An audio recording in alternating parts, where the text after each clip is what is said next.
This is Government Unfiltered. I'm Dan Williams. This podcast is a reading of the December 22nd, 2022 final report from the Select Committee to investigate the January 6th attack on the United States Capitol. Chapter 6. Be There. Will Be Wild. 6.12. He's calling on you. He needs your help. As discussed above, Alex Jones was one of the loudest supporters of the Stop the Steal movement. Jones dedicated much of the December 20th episode of his InfoWars show to President Trump's Be Wild tweet, telling his listeners that nothing less than the fate of the American Republic was at stake. He's calling you. He needs your help. We need your help, Jones told his audience. The Select Committee has learned that between the time of the president's tweet and Jones's December 20th show, Jones's staff had several calls with Chaffian, who had just procured a new permit for WFAF's event on the Ellipse. The two parties apparently discussed whether this newly hatched January 6th event was an opportunity to work together. Jones's broadcast also led to an influx of funds for the January 6th event at the Ellipse. Julie Fancelli is the billionaire heiress to the Publix supermarket fortune and a longtime supporter of President Trump. Fancelli had recently become a donor to Jones's InfoWars site. She listened to Jones's December 20th show and decided she wanted to back the cause.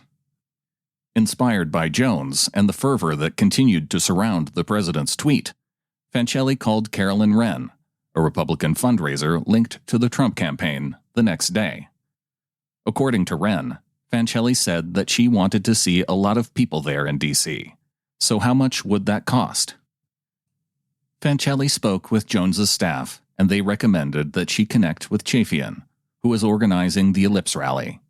In the waning days of 2020, Fancelli and Jones spoke several times.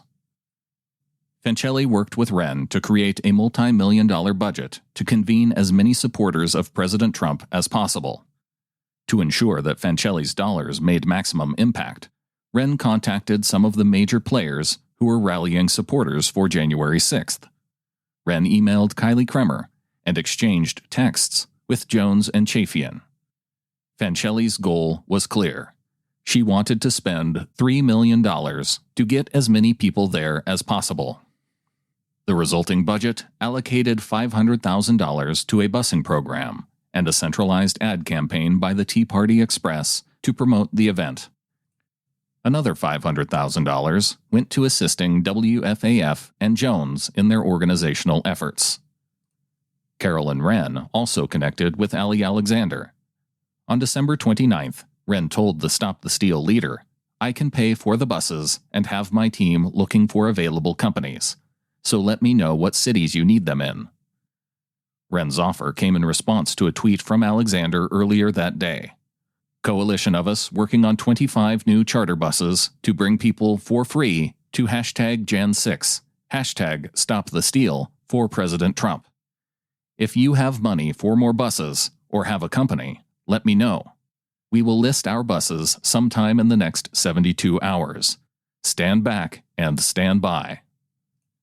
The final words of Alexander's tweet directly echoed President Trump's command to the Proud Boys during the September 29, 2020 presidential debate. Alexander's word choice was apt. The Proud Boys were already planning to show up in force, and to ensure that the crowd would be wild.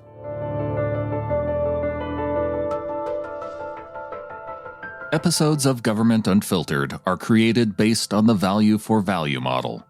I create the episodes, and you can decide what it's worth to you. If you prefer to listen through the full chapters rather than the individual chapters, supporters at patreon.com/timberlanemedia get exclusive access once they're completed. Thank you to associate producer Jay Bernhard and all of the insiders who provide support there. You can also support the effort at governmentunfiltered.com by clicking the support button for a one-time donation. And you can click the contact button and ask for an address if you'd prefer to mail a check. Follow the show on Twitter at GovUnfiltered or on Facebook at facebook.com/governmentunfiltered.